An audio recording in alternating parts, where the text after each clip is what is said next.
Que la crainte de l'Éternel soit sur nous. Je vais sur mes actes, je vais sur tout ce que je fais. Je vais sur mes actes, je vais sur tout ce que je fais. Je vais sur mes yeux. Mesdames, Messieurs, bonsoir et bienvenue à ce programme radiophonique Que la crainte de l'Éternel soit sur nous. C'est tous les jeudis sur Dynamique FM, la fréquence est 103.9 et l'émission est interactive. Et donc, vous faites l'émission avec nous au travers du 6 71 34 54 14. 6 91 60 02 84. Élise Etondé assure la partie technique de ce programme qui ira jusqu'à 21h50 en compagnie du frère Junior qui nous édifie tous les jeudis dès 21h. Frère Junior, bonsoir. Bonsoir Billy, bonsoir tous les auditeurs de Dynamique FM. Et bienvenue sur Dynamique FM. Merci, c'est toujours un plaisir d'être dans votre studio. Frère Junior, on a une religion qui fête chaque année une fête, oui, et qui malheureusement à chaque fois on enregistre des morts suite à une catastrophe qui se produit. Oui. Est-ce normal? Est-ce qu'il existe une quelconque possibilité de se poser des questions à ce sujet? En fait, on doit se poser des questions, mais il se pourrait que les personnes qui y sont impliquées eux-mêmes ne se posent pas de questions. Ou bien peut-être avec la répétition de ces choses qui arrivent à chaque fois. Et par rapport à la terminologie de leur propre religion, ça laisse des gens à 37 degrés. Donc on pourrait se poser des questions. Pourquoi de telles choses arrivent depuis des années? Parce que ce n'est pas la première fois. Vous faites état comme ça du Hajj qui se passe en Arabie Saoudite en ce moment. Plus de 700 morts, oui, des centaines de blessés. Et ça va continuer à augmenter ainsi. Nous prions que le Seigneur puisse consoler la famille des disparus dans le monde entier. Mais c'est quand même dommage que de telles choses se passent comme ça à répétition. Et chaque année, et déjà avant le jour J même de cette pèlerinage, c'était une grue qui était tombée sur plus de 89 personnes qui avaient perdu la vie comme ça dans cette grande mosquée où les gens font tout autour de la Kaaba. Donc on se pose vraiment des questions si les gens sont conscients du fait qu'ils font. En fait, maintenant, si vous lisez le Coran, puisque c'est de ça dont il est question, il est question dans le Coran de ceux des personnes qui suivent Allah et s'y mettent dans le sentier d'Allah, parce que souvenez-vous, le pèlerinage à la Mecque c'est l'un des 5 piliers de l'islam.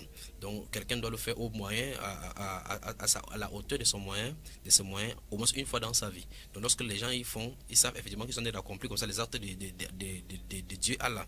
Donc d'après eux, donc, si quelqu'un meurt dans ce sentier, là, ce n'est pas à regretter. Donc on voit effectivement les pères de famille qui quitteraient la maison, des chefs d'entreprise, des ministres de la République qui quitteraient comme ça et allaient là-bas, ils meurent. On ne rentre pas avec les cadavres. Ils sont enterrés là-bas parce que d'après la tradition musulmane, il faut enterrer, enfin c'est dans le Moyen-Orient, ipso facto, lorsque quelqu'un est décédé. Donc nous voyons effectivement que ces choses, vous voyez, votre parent quitte la maison et ne rentre plus jamais. Vous ne verrez plus jamais votre parent et c'est terminé ainsi. Il faut vraiment que les gens se posent des questions. Parfois c'est l'enfant qui quitte la maison et ne revient plus jamais. Ne revient plus jamais. Et effectivement, il faut que les gens se posent des questions. C'est le moment où les gens de cette religion-là doivent tendre la main vers la Bible pour savoir de quoi il est question, qui est le vrai Dieu. Surtout parce que c'est spirituellement qu'on en juge. Absolument, parce qu'en fait, s'ils continuent à suivre la tradition sans se poser des questions, puisque lorsque quelqu'un quitte le corps, la réalité c'est de l'autre côté. Il faut qu'il regarde véritablement, il faut que chacun cherche la vérité pour savoir si oui ou non il est dans la vérité. Voilà, c'est pas le sujet de ce soir. Ce soir, on parlera, frère Junior, avec vous, votre précieuse aide de tous les jeudis soirs. Absolument, puisque la nécessité de cet événement-là nous en imposait de faire un briefing là-dessus. Je sais que c'est pour cela que vous avez fait montre de votre vigilance. Ce soir, donc, on parlera de la circoncision avec vous, frère Junior. Amen, je suis avec vous là. Merci à vous qui venez de prendre l'émission en cours. Vous écoutez l'émission Que la crainte de l'Éternel soit sur nous, sur Dynamique FM. C'est tous les jeudis, 21h sur cette fréquence. Contact pour avoir accès à l'émission par SMS. 6 71 34 54 14. 6 91 60 02 84. Avant que le frère Junior nous édifie largement au travers des Saintes Écritures quant à la circoncision, je propose à vous, chers auditeurs, de faire un résumé introductif à titre informationnel de la circoncision. Je rappelle bien, c'est uniquement à titre informationnel. Ça n'a rien de didactique. Le côté didactique nous sera conféré par le frère Junior tout à l'heure. La circoncision, je rappelle que la lecture est longue et donc patience et prudence à tout le monde. La circoncision, latin circuncisio, fait de couper autour ou découper, désigne dans sa forme la plus répandue l'ablation totale ou partielle du prépuce, laissant ainsi le grain du phallus en permanence à découvert. Selon l'Organisation mondiale de la santé, en 2009, 661 millions d'hommes de plus de 15 ans seraient circoncis, soit environ 30% de la population masculine mondiale. La circoncision rituelle a été pratiquée pour les motifs culturels et religieux depuis l'Antiquité. Elle semble avoir pour lieu d'origine l'Égypte, où elle est attestée par les bas-reliefs et les textes dès le 3e millénaire avant Jésus-Christ. Dans le judaïsme, ce rituel est appelé Brit Mila. Bien que n'étant pas mentionné dans le Coran, la circoncision est pratiquée dans l'ensemble du monde musulman où on la considère le plus souvent comme une sunna. Ce rite est également en usage chez certaines communautés chrétiennes, notamment orientales. Voilà. Certaines populations pratiquent la circoncision sans motif religieux, mais en invoquant des raisons d'hygiène, des réductions des risques d'infection, mais également par tradition, cohésion sociale, identité ou encore masculinité, à l'instar des États-Unis, des Philippines ou de la Corée du Sud, pays dans lesquels la majorité des garçons sont circoncis d'office. La pratique de la circoncision s'est accrue dans le monde anglo-saxon au début du XXe siècle jusqu'à devenir une opération de routine sur les nouveau-nés, mais elle y est toutefois en baisse depuis la fin du XXe siècle. La circoncision peut être effectuée pour des raisons thérapeutiques, notamment dans le traitement des phimosies, c'est-à-dire maladies du prépuce du phallus, et des paraphimosis. Voilà. Les propositions des organisations médicales à propos de la circoncision prophylactique, c'est-à-dire comme prévention des maladies, des enfants et des adultes, sont diverses. En effet, l'Organisation mondiale de la santé et l'ONU-SIDA recommandent la circoncision à tout âge afin de contrer le sida dans les zones à haute prévalence. Les centres pour le contrôle et la prévention des maladies estiment que le personnel médical devrait informer tous les parents de garçons ainsi que tous les adolescents et hommes adultes non circoncis sur les bénéfices médicaux de la circoncision. Les plus anciens témoignages attestés de la circoncision remontent à l'Égypte ancienne, les représentations de l'ablation du prépuce sur les dessins rupestres étant sujettes à débat. La circoncision est donc clairement représentée sur des hiéroglyphes de tombeaux égyptiens. La circoncision est mentionnée au 5e siècle avant Jésus-Christ par Hérodote, qui l'évoque au second livre de ses histoires et en attribue la paternité aux Égyptiens, mais aussi aux Éthiopiens, nom qui dans l'Antiquité désignait les Nubiens du Soudan et aux habitants de la Colchide. Cette paternité est confirmée par de nombreux vestiges archéologiques, le plus ancien étant une gravure du tombeau d'Akhmaor, 6e dynastie entre 2300 et 2200 à Saqqara, qui représente une circoncision pratiquée avec un silex sur un homme debout. Dans l'Antiquité, si la circoncision était pratiquée par les Égyptiens, elle faisait horreur aux Grecs et aux Romains qui assimilaient la perte du prépuce à une mutilation. C'est ce qui explique que les conquêtes d'Alexandre le Grand firent reculer cette pratique. Hérodote explique la circoncision par une prescription hygiénique. On a dit aussi qu'elle accroissait la vigueur sexuelle et la jouissance du mâle. Inversement, dans le monde juif, le philosophe Philon d'Alexandrie considère la circoncision comme une renonciation symbolique au péché de la chair, tandis que le théologien Maïmonide y voit une diminution du plaisir souhaitable pour les raisons morales. Une autre interprétation religieuse fait de ce rite une forme édulcorée de sacrifice. Plutôt que d'offrir son corps entier à la divinité qui lui a donné la vie, l'homme lui fait présent d'une petite partie de sa chair. La religion juive pratique la circoncision le 8e jour de la naissance, sauf avis médical contraire. C'est au père qu'il incombe de préparer la cérémonie qui se déroule généralement tôt le matin. La circoncision s'appelle en hébreu Mila, coupure, mais l'expression complète est Brit Mila, voilà, Brit signifiant alliance. En effet, cette circoncision rappelle l'alliance de Dieu avec Abraham et après lui avec le peuple d'Israël. Le Tanakh fait d'Abraham et de sa famille les premiers circoncis. Lorsque Dieu apparaît à Abraham, il lui indique ainsi les termes de son alliance avec lui et sa postérité. Cependant, la circoncision est toujours pratiquée par les églises coptes d'Égypte et d'Éthiopie et par bon nombre de communautés chrétiennes au Liban et au Moyen-Orient, du fait que cette pratique commune aux populations d'alentour n'a jamais été perçue comme un reniement du christianisme et un retour au judaïsme. Depuis le siècle dernier, la pratique de la circoncision n'a pas rencontré d'opposition lorsqu'elle est inspirée par des raisons culturelles et prophylactiques. Par exemple, en Amérique du Nord ou en Océanie, dans la population d'origine européenne, jusqu'à tout récemment, chez les Noirs africains de confession chrétienne, y compris à l'île de Madagascar, en Océanie et en Polynésie française, ou même aux Philippines, pays asiatiques à majorité catholique, et en Corée du Sud, où elle est aujourd'hui généralisée. Bien que non mentionnée dans le Coran, la circoncision est pratiquée par la majorité des musulmans qui représentent 68% des hommes circoncis dans le monde. Les oulémas se divisent en deux options au sujet de la circoncision. Obligation ou forte recommandation, elle est mentionnée dans plusieurs hadiths appelés quittants, mais pas dans le Coran. Par exemple, le hadith 575 de Abu Raïra, l'envoyé de Dieu a dit à Abraham de se circoncire lui-même à l'âge de 80 ans à l'aide d'une herminette. Voilà. Ailleurs, le prophète de l'islam déclare aux nouveaux convertis: débarrassez-vous des cheveux longs des païens et soyez circoncis.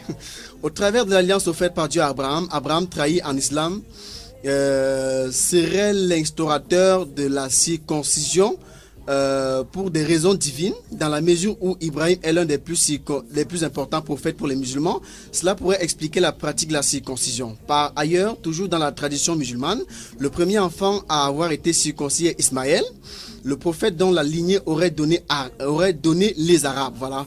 Cela explique pourquoi la plupart des enfants sont circoncis lorsqu'ils sont âgés de 4 à 13 ans. En Iran, elle a lieu le plus souvent le jour même de la naissance. Ailleurs, l'âge où l'enfant est circoncis est très variable. Même si le plus souvent 7 ans est considéré comme le meilleur âge, l'important est que l'opération ait lieu avant la puberté et les premiers signes d'éveil sexuel. La circoncision en islam pourrait aussi refléter la surveillance des rites plus anciens. Animisme, voilà. En Afrique noire, l'Afrique de l'Ouest, Afrique centrale, Afrique de l'Est et une partie de l'Afrique du Sud, la circoncision est extrêmement répandue, quelle que soit l'ethnie et la religion. Cependant, elle est moins courante dans certains pays d'Afrique australe, Zambie, Zimbabwe, Malawi, Botswana, Swaziland et Lesotho. Elle a subi l'attrait de la modernité et les familles des zones urbaines préfèrent largement la pratiquer dès le premier mois après la naissance de leur enfant mâle dans les services médicaux équipés à cet effet. Dans les zones rurales, la circoncision est souvent effectuée durant la petite enfance par des circonciseurs, c'est-à-dire des circonciseurs tradis praticiens. Voilà. Chez quelques ethnies en Afrique du Sud et de l'Est, comme celle des Xhosas en République sud-africaine ou celle des Luo au Kenya, elle a conservé son caractère initiatique. Elle est également pratiquée par plusieurs peuples océaniques où elle est coutume ancestrale qui exigeait déjà avant l'arrivée des missionnaires européens. Elle se perpétue comme un rite qui garantit l'appartenance à la communauté polynésienne. Elle se pratique entre 12 et 16 ans généralement et est célébrée par toute la famille comme étant le passage de l'enfance à l'âge adulte.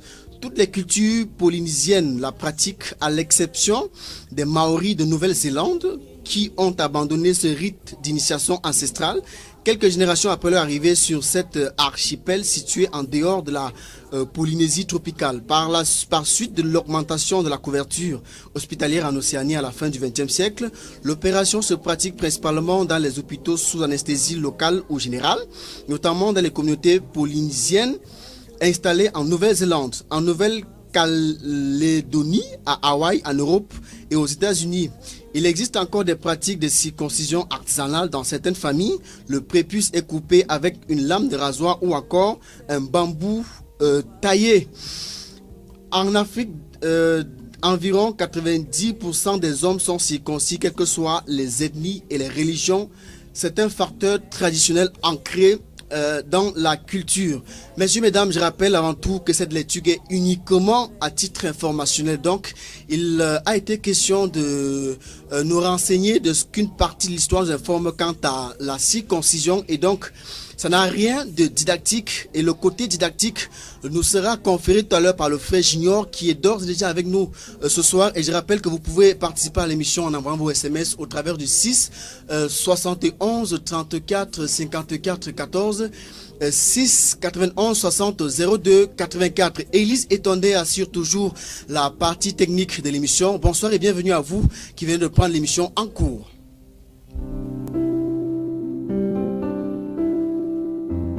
Au commencement, Dieu créa les cieux et la terre.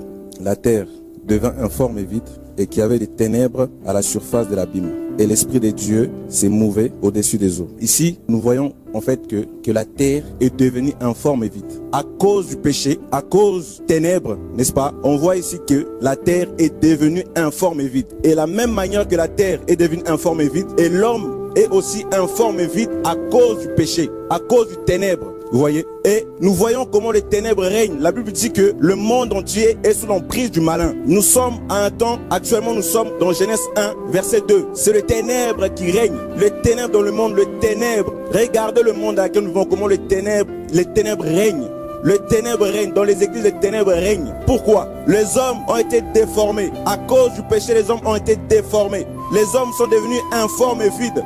Et nous allons voir que la terre est devenue informe et vide. Et Dieu va dire que la lumière soit. Ici, nous voyons que le verbe dire ici, en hébreu, en fait, c'est amar. Donc Dieu va commander, en fait, à la lumière. Dans cette lumière-là, c'est une personne. Donc Dieu va parler à une personne. De cette personne est la lumière. Vous voyez? Et nous voyons qu'au jour d'aujourd'hui, les hommes cherchent cette lumière. L'homme est informe et vide. Donc sans la lumière, l'homme va demeurer informe et vide. Dans le monde, il n'y a pas de lumière dans le monde. C'est ténébreux. C'est le péché. De plus en plus, regardez comment les gens s'habillent de plus en plus. Regardez comment les hommes s'habillent de plus en plus. On reconnaît plus si c'est un homme ou pas. On reconnaît. Les hommes sont devenus efféminés de plus en plus. Le ténèbre. Et les hommes cherchent la lumière.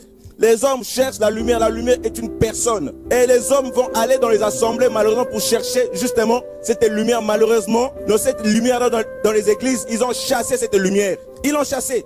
Jésus dira dans Jean, je suis la lumière du monde. Cette lumière-là, c'est la personne de Jésus-Christ de Nazareth. Voilà pourquoi aujourd'hui, on voit pas mal de chrétiens sont informes et vides. Manque de lumière. Mes amis, on est informe et vide. On a besoin de la lumière, on a besoin de la personne de Jésus-Christ de Nazareth qui vient dans notre vie afin qu'il puisse avoir une séparation. S'il n'y a pas la lumière dans nos vies, si on ne reçoit pas cette lumière, il n'y aura pas de séparation avec le péché. Et malheureusement, beaucoup d'assemblées, beaucoup des églises ont chassé cette lumière ou bien ils l'ont cachée sous la table.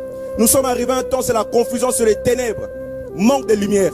On a besoin de la lumière. On a besoin de présenter aux jeunes la lumière. On a besoin de parler la lumière. Quand on parle de la lumière, on ne peut pas dissocier la lumière et la parole. La lumière égale la parole parce que c'est la même personne de Jésus. Il est la parole. Et cette parole a disparu. Cette lumière, il n'y a plus la lumière. Il n'y a pratiquement plus de lumière. Et les hommes de plus en plus demeurent informes et vides. Voilà pourquoi on a besoin de la lumière. On a besoin de la... C'est pas une ampoule, c'est une personne de Jésus de Nazareth. Il faut qu'on puisse nous présenter la lumière. On veut voir la lumière. On a besoin de la lumière dans ces temps de confusion. Là où on a besoin de la lumière. Malheureusement, cette lumière a été chassée. Et les jeunes demeurent dans les ténèbres. Dans les assemblées, c'est les ténèbres. Et quand c'est le ténèbre comme ça, les dirigeants, ils ne voient plus rien. Ils ne peuvent pas voir même sur les ténèbres. Il faut qu'on soit séparés avec les... Il faut qu'il y ait une séparation. Et cette séparation-là, ce n'est pas un homme qui opère cette séparation. C'est la lumière qui vient opérer cette séparation. On a besoin de nous présenter la lumière dans les assemblées. On a besoin de présenter la lumière. Malheureusement, cette lumière, il y a plus sur les ténèbres qui règnent. Regardez comment on s'habille. Là, on est bientôt en été. Beaucoup de jeunes en été, ils deviennent en fait des païens. Dès que c'est l'été, on devient païen. Et l'hiver, on devient chrétien. Le ténèbre de l'assemblée. Les gens ont les kins dans les assemblées. Le ténèbre, c'est la sorcellerie, ça. C'est la sorcellerie, c'est les ténèbres. Frères et sœurs, malheureusement, on ne nous a pas présenté la lumière. On ne parle pas assez de la lumière. Frère, on a besoin de la lumière. On a besoin de la lumière. Que la lumière soit dans nos vies. Que la lumière soit dans nos vies afin qu'il puisse avoir une séparation. On a besoin de la lumière dans ces temps, là où c'est la confusion, là où c'est les ténèbres. On a besoin de cette lumière, bien aimé. On a besoin de la lumière. Si notre assemblée, on ne te prêche pas la lumière, on ne te prend pas la lumière, mon ami, là, c'est une question de l'éternité. Les lois de Dieu sont de plus en plus rejetées au profit des lois totalement charnelles, humaines et diaboliques.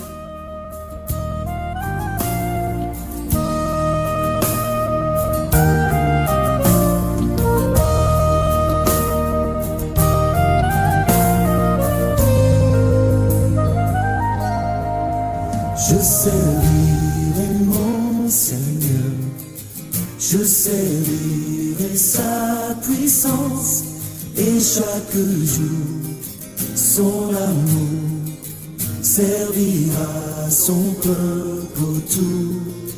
Je ferai de ma faiblesse l'occasion de son secours et pas à pas se fera un chemin de vie en moi.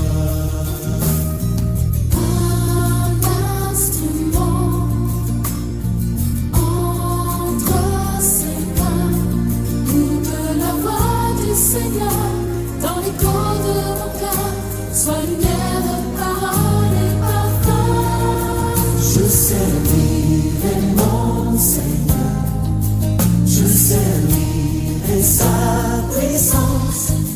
Je servirai mon Seigneur, magnifique chanson, groupe EXO, Frère Junior. Est-ce qu'on peut dire qu'on est en train de servir le Seigneur ce soir? Nous, chacun a sa tâche dans le corps de Christ, chacun a son rôle. Nous faisons notre rôle. Le nôtre aujourd'hui, c'est que le Seigneur nous utilise pour toucher le cœur tel qu'il le veut, à quelque endroit que ce soit sur la terre, tel qu'il aura voulu. Et à chacun donne son rôle. Ah, d'accord, donc on peut dire qu'on est en train de servir le Seigneur. Absolument. Merci à vous qui venez de prendre l'émission en cours. Merci de nous faire confiance et de nous témoigner d'intérêt par votre confiance sans cesse renouvelée. Et donc, participez à l'émission au travers du 6 71 34 54 14 6 91 60 02 84. Frère Junior, on va donc embrayer avec le sujet qui nous réunit ce soir autour de ce programme, qui est celui de la circoncision. Oui. Vous êtes un homme de Dieu. Oui, vous avez fait le round-up, vous avez touché le cas socio-culturel, la médecine et même dans la Bible, vous avez brossé dans les différentes religions. Donc l'émission est terminée, on peut rentrer. Non, il est question maintenant d'être largement éclairé afin de savoir c'est quoi la circoncision biblique, quelle est l'origine de la circoncision. Oui. Pourquoi la circoncision? Oui. Les chrétiens nés de nouveau devraient ou non se circoncire? Donc ça fait partie, c'est une partie des éléments qu'on voudrait avoir des éclairages par vous, Oui. sans compter les questions des personnes qui sont déjà parvenues sur le groupe WhatsApp de l'émission Frère Junior. Donc la circoncision, telle que vous avez définie dans votre introduction, qui est l'ablation des prépuces, cette glande-là qui couvre le prépuce. Cette circoncision est donnée dans la Bible pour la première fois. Vous l'avez également cité là-bas. Ça veut dire que vous m'avez facilité la tâche aujourd'hui. Vous avez cité effectivement, et ça se trouve dans le livre de Genèse au chapitre 17, du verset 1 jusqu'au verset 10, où le Seigneur Dieu des armées donne l'alliance avec Abraham. Donc on va répondre de façon méthodique à certaines questions. Et vous voyez effectivement qu'au courant des siècles, au premier siècle avec les apôtres, ce problème de circoncision a effectivement posé problème au milieu de l'église. Et ça continue à poser aujourd'hui. Donc nous allons effectivement aussi dire, il faut qu'on réponde aussi le pourquoi Dieu demande que ce soit le 8e jour. Si on avait fait avant, qu'est-ce qui se serait passé? Si on fait après, est-ce qu'on en est d'obéir à Dieu? Donc toutes ces questions nous allons aborder ce soir. Donc permettez-moi que je lise donc, dans Genèse chapitre 17. Allez-y, Frère Junior. Dans Genèse chapitre 17, à partir du verset 1, la Bible déclare: lorsqu'Abraham fut âgé de 99 ans, l'Éternel apparut à Abraham et lui dit: je suis le Dieu Tout-Puissant. En hébreu, c'est El Shaddai. Marche devant ma face et sois intègre. J'établirai mon alliance entre moi et toi et je te multiplierai à l'infini. Verset 3. Abraham tomba sur sa face et Dieu lui parla en disant: voici mon alliance que je fais avec toi. Tu deviendras père d'une multitude de nations. On ne t'appellera plus Abraham, mais ton nom sera Abraham, car je te rends père d'une multitude de nations. Je te rendrai fécond à l'infini, je ferai de toi des nations et des rois sortiront de toi. Verset 7, j'établirai mon alliance. Dieu parle au futur. J'établirai mon alliance entre moi et toi et tes descendants après toi, selon leur génération. Ce sera une alliance perpétuelle en vertu de laquelle je serai ton Dieu et celui de ta postérité après toi. Verset 8, je te donnerai et à tes postérités, à tes descendants après toi, le pays que tu habites comme étranger, tout le pays des Canaan en possession perpétuelle, et je serai leur Dieu. Maintenant, voici, à partir du verset 9, maintenant, le signe de la circoncision va être donné. Dieu dit à Abraham: toi, tu garderas mon alliance, toi et tes descendants après toi, selon leur génération. Verset 10, c'est ici mon alliance. Souvenons-nous, depuis le premier verset, là, Dieu parle de cette alliance qui va le donner au futur. J'établirai mon alliance avec toi. Maintenant, après, il va définir quelle est cette alliance. Voici l'alliance en premier lieu, donc Dieu traite avec Abraham. C'est ici, verset 10 de Genèse chapitre 17, c'est ici mon alliance que vous garderez entre moi et vous et ta postérité après toi. Tout mâle parmi vous sera circoncis. Tout mâle parmi vous sera circoncis. Vous vous circoncirez et ce sera un signe d'alliance entre moi et vous. Donc Dieu lui-même donne les définitions, le pourquoi. D'abord, la circoncision est donnée. Il dit cette circoncision-là, c'est un symbole de l'alliance. Deux, la circoncision-là, ça concerne les mâles. Donc on ne saurait circoncire les femmes. Donc ça n'a rien à voir avec l'excision qui est pratiquée dans certaines régions du nord, de l'ouest de l'Afrique, et au Cameroun, et les massages des seins dont on fait pour le féminin, dont beaucoup des organisations sont liguées contre cela. Ici, il s'agit de quelque chose qu'il faut comprendre le sens spirituel, parce que Dieu, lui, il est spirituel. Bon, maintenant, Dieu dit donc, il dit, tout mâle parmi vous sera circoncis. Verset 11, vous vous circoncirez et ce sera un signe. Donc la circoncision est un signe d'alliance entre moi et vous. Donc ça veut dire que le peuple qui était le peuple de Dieu portait en eux un signe qui montrait qu'ils appartenaient à Dieu. Verset 12, à l'âge de 8 jours, tout mâle parmi vous sera circoncis, selon vos générations, qu'il soit né dans la maison ou qu'il soit acquis à prix d'argent, de tout fils d'étranger sans appartenir à ta race. On devra circoncire celui qui est né dans ta maison et celui qui est acquis à prix d'argent. Et mon alliance sera dans votre chair, une alliance perpétuelle. Un mâle incirconcis qui n'aura pas été circoncis dans sa chair sera exterminé du milieu de son peuple. Il aura violé mon alliance. Donc ça veut dire que la non-circoncision était passible à la peine de mort. C'est Dieu qui le dit et c'est lui qui allait parler à Abraham aujourd'hui. Maintenant au verset 23 et suivant, la Bible déclare, Abraham prit Ismaël. Vous avez lu dans votre propos introductif là dans les hadiths, mais ce n'est pas mentionné dans le Coran. Abraham prit Ismaël, son fils, tous ceux qui étaient nés dans sa maison et tous ceux qu'il avait acquis à prix d'argent, tous les mâles parmi les gens de la maison d'Abraham, et il les circoncis ce même jour, selon l'ordre que Dieu lui avait donné. Abraham était âgé de 99 ans lorsqu'il fut circoncis. Dans le hadith dont vous avez cité, il était question de 80 ans qu'il a été hadith. Donc c'est Ibrahim là-bas, ici c'est Abraham. Verset 25, Ismaël, son fils, était âgé de 13 ans lorsqu'il fut circoncis. Ce même jour, Abraham fut circoncis, ainsi qu'Ismaël son fils. Et tous les gens de sa maison, nés dans sa maison ou acquis à prix d'argent des étrangers, furent circoncis avec lui. Maintenant, lorsque nous lisons la Bible et que nous voyons par la suite dans Genèse au chapitre 21, nous allons lire dans Genèse chapitre 21. Si vous permettez également, je prends ça. Allez-y, frère Junior, on a le temps. Donc, Je rappelle à vous qui venez de prendre l'émission en cours, vous êtes bien et bien sur Dynamique FM, vous écoutez l'émission Que la crainte de l'Éternel soit sur nous.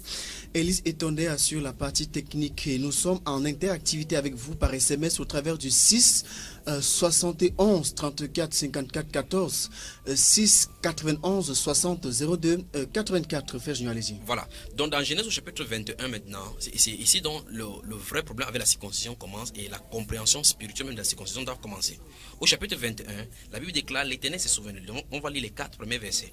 L'Éternel se souvint de ce qu'il avait dit à Sarah, et l'Éternel accomplit pour Sarah ce qu'il avait promis. Sarah devait enceinte et elle enfanta un fils à Abraham dans sa vieillesse, au temps fixé dont Dieu lui avait parlé. Verset 3, Abraham donna le nom d'Isaac au fils qui lui a été né, que Sarah lui avait enfanté. Verset 4, écoutons mais très attentivement. Abraham circoncit son fils Isaac, âgé de 8 jours, comme Dieu le lui avait ordonné. Donc nous voyons effectivement que la première personne qui respecte effectivement l'alliance de Dieu, c'est Isaac. Pourquoi? Parce que Isaac est venu selon la promesse. Ismaël était venu selon la pensée humaine, la pensée charnelle. Voilà pourquoi il a été circoncis le 3e année. Et 13 c'est le chiffre, le symbole de désordre. C'est le symbole de rébellion. Vous voyez effectivement. Donc effectivement, ni Abraham, ni aucun membre... C'est un symbole qui est largement utilisé par les francs-maçons. Les francs-maçons et les autres cercles ésotériques. Donc je vais seulement présenter sur un angle parce qu'en fait ça touche effectivement jusqu'au cadre de l'église, jusqu'à la nouvelle naissance. Nous voyons effectivement que c'est le fils promis. Le fils promis Isaac, parce qu'il dit que c'est en Isaac que la postérité devrait venir. C'est spécifiquement nommé dans le livre de Genèse chapitre 22.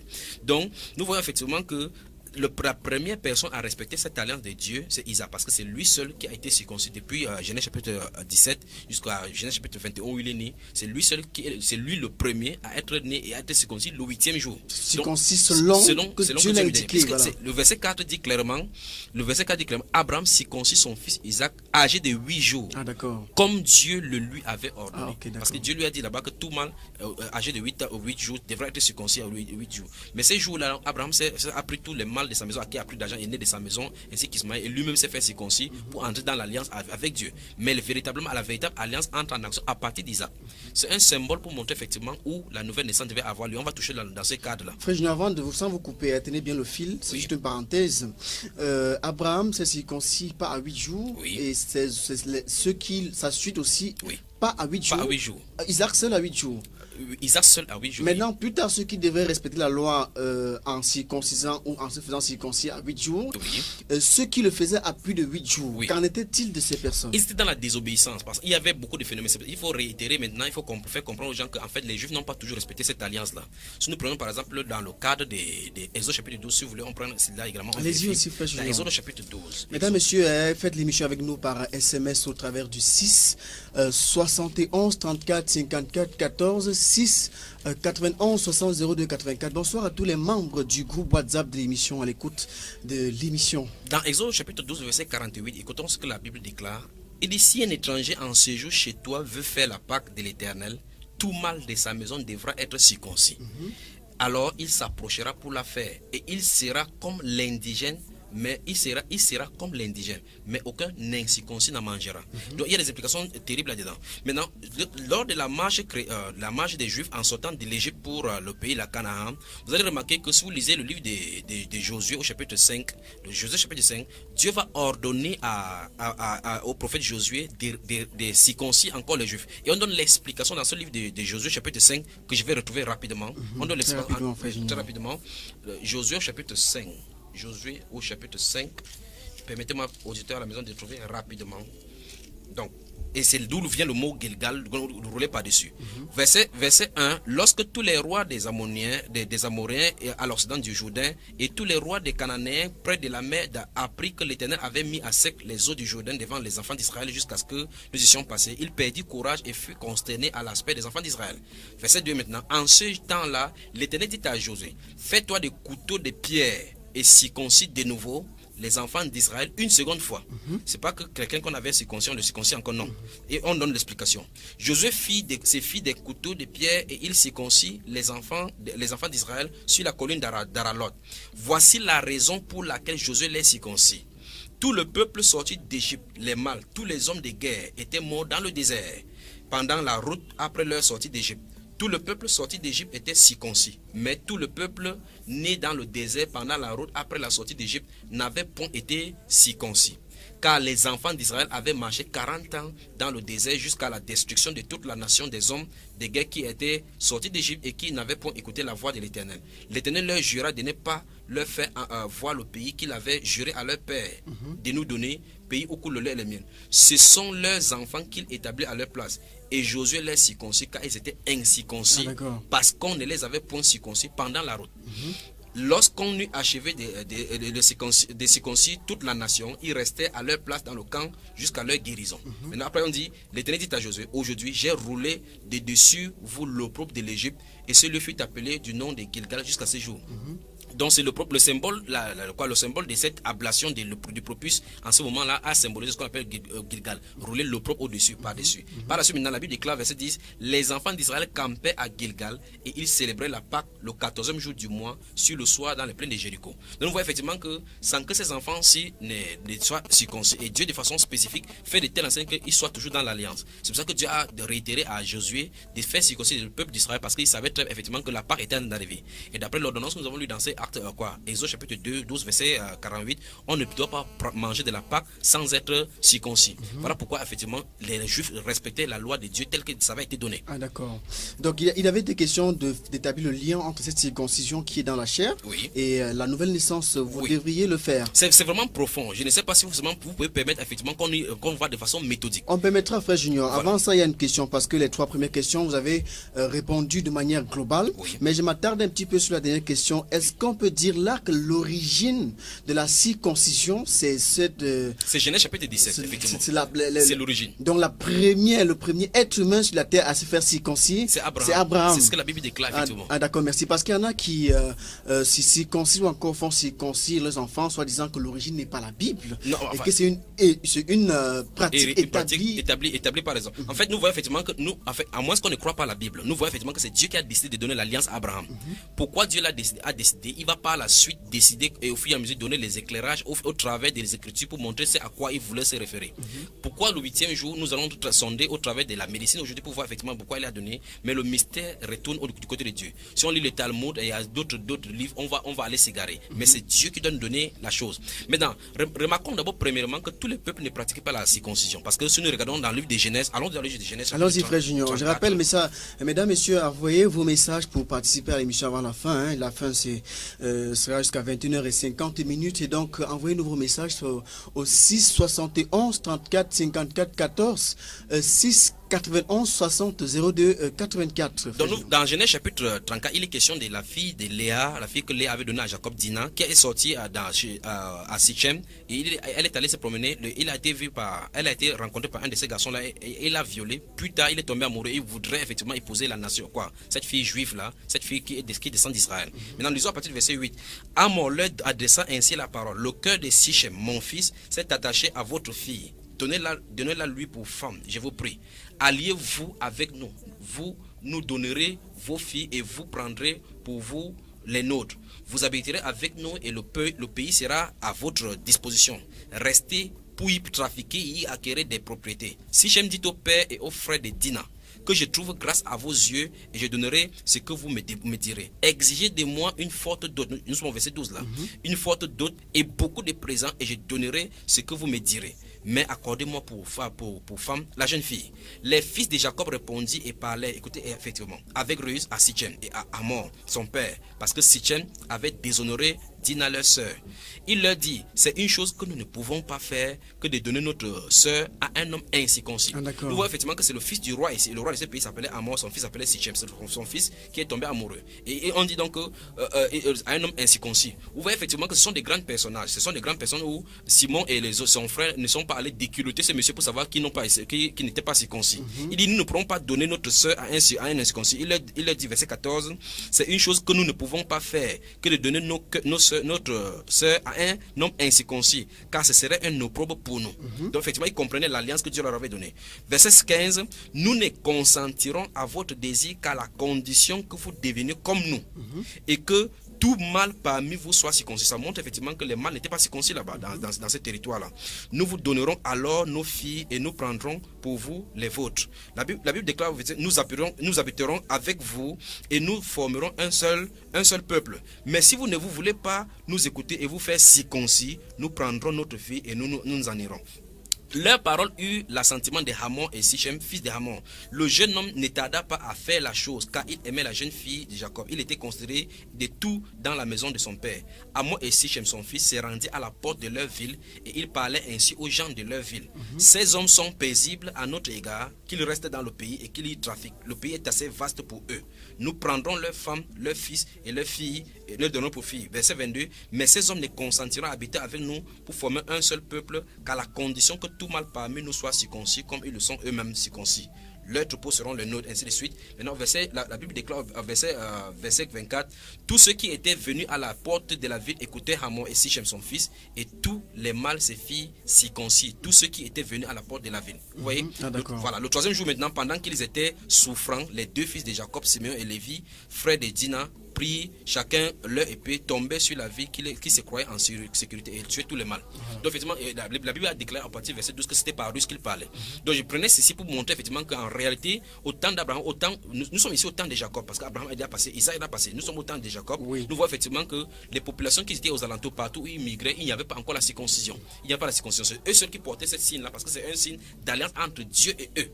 Et maintenant, vous allez voir effectivement que par la suite, il y avait la migration en pays d'Égypte. Ces choses-là, il y a des coutumes juives qui ont été enseignées aux Égyptiens et vice-versa. Donc, il y a un brassage de culture.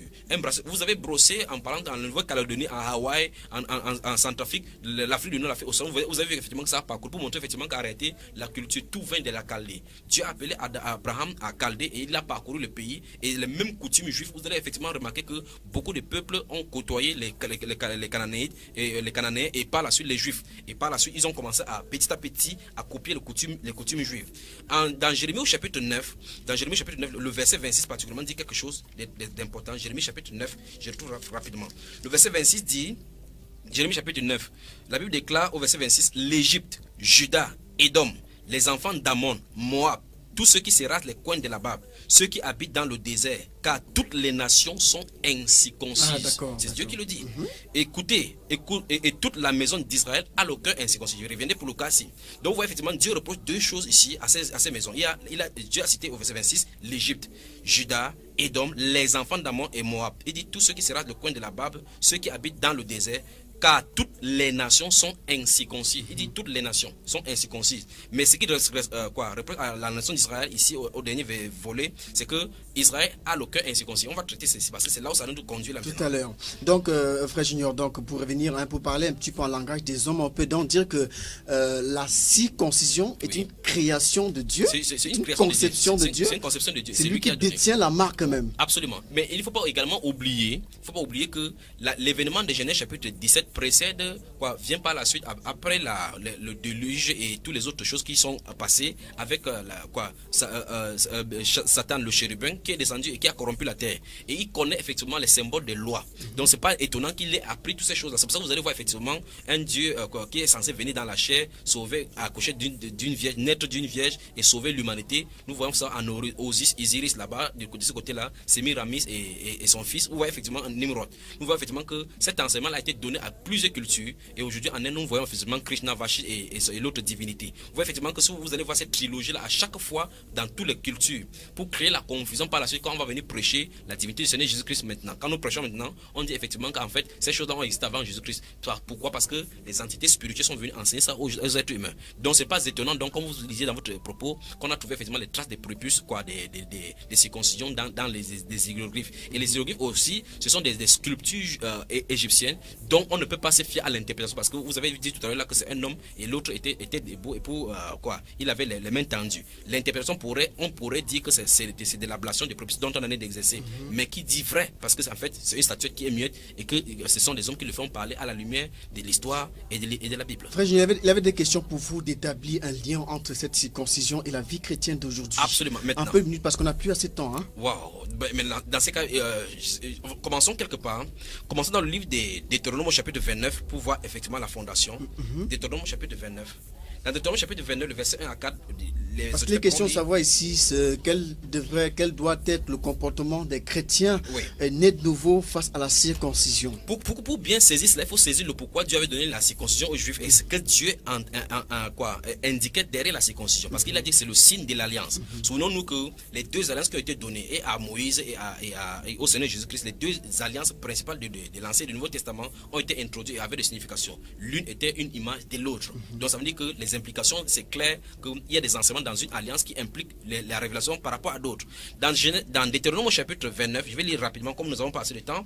Nous allons lire le verset 4 dit: mais jusqu'à ces jours, l'Éternel ne vous a pas donné un cœur pour comprendre, des yeux pour voir, des oreilles pour entendre. Dieu dit aux Juifs que jusqu'à ces jours, l'Éternel ne vous a pas donné un cœur pour comprendre, des yeux pour voir, des oreilles pour entendre. Et au chapitre 30, la Bible déclare au verset 6 du chapitre 30 du même Deutéronome que l'Éternel ton Dieu circoncira ton cœur et le cœur de ta postérité. Et tu aimeras l'Éternel ton Dieu de tout ton cœur et de toute ton âme afin que tu vives. La circoncision, si nous lisons, c'est parce qu'on n'a pas de temps vraiment dans cette émission. Je vais seulement citer les passages et les frères pourront en prendre à la maison.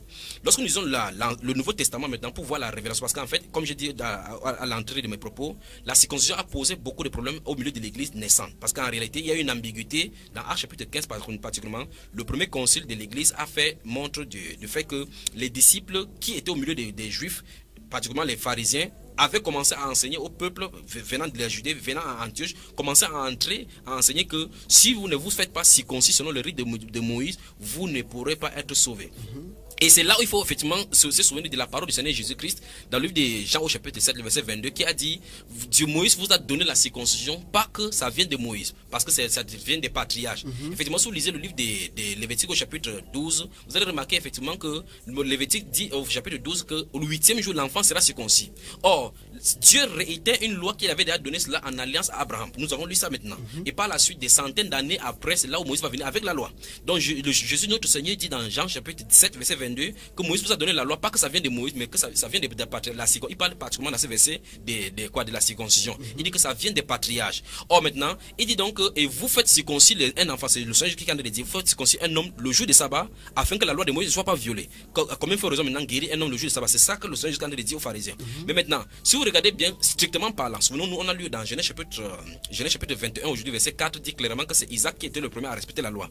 Si les Juifs qui avaient cru, les pharisiens qui avaient cru et qui indiquaient aux païens de se faire circoncis, ce qui, quand bien ils devaient se faire circoncis, ils ne respecteraient pas la loi de Moïse, parce que la loi de Moïse dans Lévitique chapitre 12 dit que c'est le 8e jour qu'on doit se faire circoncis. Or, tous les non-croyants qui avaient cru avaient déjà dépassé 8 jours, ils étaient des années, puisque on croit lorsqu'on est en âge mature, qu'on a déjà commis beaucoup de péchés.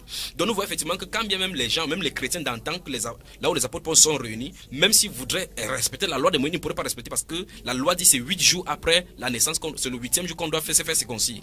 Et le Seigneur Jésus est le modèle même d'exemplaire par rapport à cette loi. La Bible déclare qu'à sa naissance, le 8e jour, l'enfant s'est fait circoncis, et le mari est venu donner les tutoriels pour sa purification dans Luc au chapitre 2. Donc on voit effectivement que le Seigneur Jésus-Christ, qui est le type même dont Isa a été le type à respecter la loi, parce que c'est lui la sémence, la postérité d'Abraham dont la Bible est en train de parler. Donc nous voyons effectivement que Dieu est en train de parler comme ça de la circoncision du cœur, disant à Israël, mais pourquoi Dieu a donné cela à Israël? Dans Deutéronome au chapitre 4, Dieu va dire à Israël que c'est en obéissant à cette loi que les nations alentour, les nations connaîtront que vous avez un grand Dieu. Car quel est ce Dieu parmi tout le peuple qui peut sauver un peuple et avoir un peuple en son nom et puis lui donner des lois telles que vous avez aujourd'hui? Donc la loi d'Israël, l'alliance avec Israël, entre Israël et Dieu, distinguer Israël entre l'Israël et les nations, pour mettre à part que Israël sortait de l'eau en ce moment-là parmi les païens. Le fait même que Dieu donne la circoncision à Israël montre clairement que c'est une grâce terrible, parce que Israël était un peuple aussi païen tel que la nation le dit, puisque nous voyons la preuve, le père Abraham qui avait été appelé, son père Térak était un idolâtre, et Dieu l'appelle hors de là parce qu'ils étaient dans l'idolâtrie. C'est pour montrer effectivement que la circoncision doit venir pour séparer la circoncision, donc comme vous avez dit tout à l'heure en latin, en grec c'est proton, mais qui veut dire couper autour. C'est couper autour. Donc Dieu, on doit extirper quelque chose. Dans Colossiens chapitre 2, si vous permettez que dans Colossiens chapitre 2, non, pour le Nouveau Testament, pour le cas du Nouveau Testament, Colossiens au chapitre 2. Permettez-moi de trouver Colossiens rapidement au chapitre 2, le verset 11. Certainement, on n'aura pas le temps pour éplucher complètement. Peut-être qu'on pourra remettre pour la semaine prochaine. Absolument. Pour que tout soit éclairé. Parce que la question clé, c'est est-ce que les chrétiens ou non devraient se faire circoncis ou faire circoncis leurs enfants? Le Nouveau Testament est aussi clair. On ne peut plus clair là-dessus. En fait, si on avait le temps pour brosser tout cela, mais prenons rapidement le verset 8 à 11. La Bible déclare: prenez garde que personne ne fasse de vous sa proie par la philosophie et par une vaine tromperie, s'appuyant sur la tradition des hommes, sur les rudiments du monde et non sur Christ. Après il dit, car en lui habite corporellement toute la plénitude de la divinité. Vous avez tout pleinement en lui qui est le chef de toute domination et de toute autorité. Mais dans verset 11, maintenant, écoutez très attentivement. Et c'est en lui, en Christ Jésus, que vous avez été circoncis. Il s'adresse ici aux Colossiens, et les Colossiens sont les païens. Il dit, c'est en lui que vous avez été circoncis d'une circoncision que la main n'a pas faite. Or, la circoncision physique, l'ablation de ces prépuces-là, c'est fait par la main. Mais l'apôtre Paul est en train d'expliquer un mystère maintenant, que les païens ont été circoncis. Mais la circoncision dont la main de l'homme n'a pas fait. Oh, je crois qu'il va falloir que nous revenions la semaine prochaine pour en parler. Exactement. Il dit, mais la circoncision de Christ qui consiste dans le dépouillement du corps de la chair. Donc, on voit effectivement que le symbole du prépuce qui est expulsé d'un être humain, d'un homme, montrait par là que plus tard, il y a une circoncision qui doit être faite pour expulser quelque chose qui se trouve dans la chair humaine qui dérange l'homme. On appelle ça le péché. Donc, c'est le dépouillement du corps des morts que nous avons en nous, qui est la vraie circoncision. Et l'apôtre Paul dit ici que cette circoncision-là, ce n'est pas la main de l'homme qui le fait. On parle du dépouillement de la chair. Donc, la semaine prochaine, nous allons entrer en détail. Ce qu'on est censé retenir, Frère Junior, en général, c'est que la circoncision qui est donnée comme commandement en détail dans la Genèse, c'est pour préfigurer ce qui se fera en esprit. Absolument. Et nous allons voir vraiment en détail, nous allons voir effectivement le pourquoi. Et au fur et à mesure, souvenez-vous que c'est donné là-bas sous Abraham, érigé en loi dans Lévitique chapitre 12, et les prophètes vont en parler en donnant l'ouverture claire quand ça va pointer sur Christ. Nous allons voir effectivement que la circoncision conduisait les gens à Christ pour les libérer d'une puissance ténébreuse dans le péché. Frère Junior, merci. La semaine prochaine, on reviendra donc sur ça, Frère Junior. Absolument. Nous allons traiter en profondeur pour voir effectivement de quoi il est question, pour que les chrétiens dans le monde entier qui posent la question, parce que beaucoup de personnes sont dans l'ambiguïté. D'autres ont leurs enfants, ils ne parviennent pas à circoncis, d'autres veulent circoncis. Il faut que les gens soient au clair par rapport à ce thème-ci. Il y en a qui veulent le faire, soi-disant respecter la tradition des parents. Et c'est là où la Bible déclare effectivement dans Galates chapitre 5, on va voir la Bible déclare que si quelqu'un s'est fait circoncis, croyant rendre culte à Dieu, bien croyant obéit au commandement, il est tenu de respecter tous les commandements. Ah d'accord. Frère Joël, est-ce que vous avez un dernier mot avant qu'on parte? Dernier mot, je dirais tout simplement qu'il faut que les gens fassent attention. Dans Lévitique au chapitre 11, les versets 6 et Deutéronome chapitre 14, le verset 6 également, la Bible déclare Dieu donnant l'interdiction aux animaux qu'on ne devait pas manger, qui sont des ruminants, à citer le lièvre. Les gens se sont moqués pendant beaucoup de siècles en disant que comment le lièvre ruminerait-il. Et en 1800, on a commencé les recherches et on a trouvé effectivement que le lièvre ruminait. Donc il faut que les gens fassent attention. Quand Dieu dit quelque chose, quand il a dit 8e jour, il faut qu'on comprenne le pourquoi c'est 8e jour. Parce que le 8 c'est le chiffre de commencement. Il faut qu'on comprenne le pourquoi Dieu est en train de dire et pourquoi il a donné l'alliance. Et n'est pas philosopher comme beaucoup de scientifiques disent maintenant. On dit qu'on ne peut pas faire tout ce que Dieu a dit, ou bien la science ne peut pas prouver ou telle chose. La science n'a pas besoin de prouver. Ce qu'il a plu à Dieu d'écrit dans la Bible pour qu'on puisse comprendre, on va comprendre. Si la science n'est pas obligée de prouver, parce que la science ne peut pas prouver l'existence de la foi. Merci Frère Junior et merci à vous. Élise Etondé a assuré la partie technique de l'émission. Je suis Billy Collard. Rendez-vous jeudi prochain lorsqu'il sera 21h pour une autre édition de votre programme. Que la crainte de l'Éternel soit sur nous. Toutes les questions qui ont été envoyées recevront leurs réponses la semaine prochaine au début de l'émission. Merci à tous. Soyez bénis. À jeudi prochain 21h. Que la crainte de l'Éternel soit sur nous. Que la crainte de l'Éternel soit sur nous.